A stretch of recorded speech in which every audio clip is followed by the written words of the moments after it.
What's going on, guys? Twig and Timber Outdoors here with Lucky Tackle Box, and I want to talk about the best 3 phases to choose your fly for Eastern Great Lakes run, either trout, steelhead, salmon, you name it. There's a couple different things we need to take into consideration before we go tying on flies.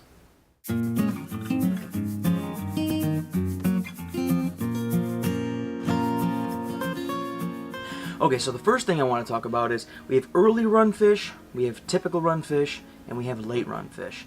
Now, I'm not talking about different times of the year. I'm referring to when they enter the stream or the tributaries from the lake. So the way I like to think of it is early run fish, okay, when you get a fish early, they're still foraging on what was in the lake. So that's when your streamers, your egg-sucking leeches, your rabbit strip style streamers, your zonkers, that's when those will do well, your woolly buggers, very specifically, especially the more natural. Now, when we talk about color, we're going to talk about water condition, water temperature.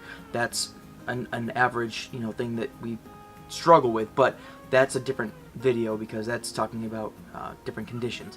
But typically, in the beginning of the season, I will run nymphs and I will run streamers because they're still foraging typically, like if it's really early run fish, on those forage items, especially out of like for example Lake Erie where there's no king salmon to follow.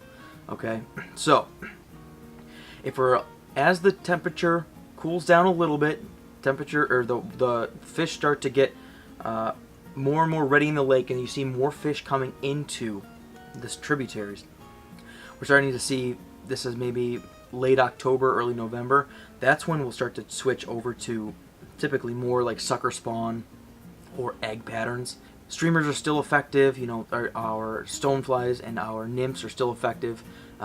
Large zebra midges are still effective, but this is where we start to see a transition from those fish becoming focused on the eggs and things that are popping up out of the reds that are created. So if you're fishing for fresh fish in that way, now would be a good time to throw eggs and sucker spawn, and egg sucking leeches is kind of like a nice early to mid season fly.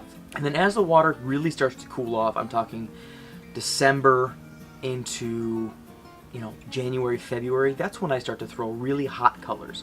Okay, so like red, pink, but that's also when I downsize and I start to throw things typically more so like larger midge patterns, larger nymph patterns, and your sucker spawns are still effective and things. Your streamers are still effective as well, but you're basically looking more so for larger midges in this area.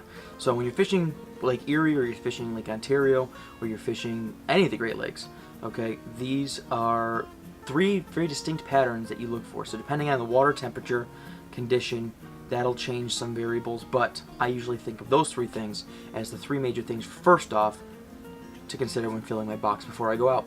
Hopefully you guys liked the video. If you did, give it a thumbs up, subscribe to the channel, check out the other videos in the playlist, and until next time, guys, catch you guys on the flip side. Tight lines, and we're out.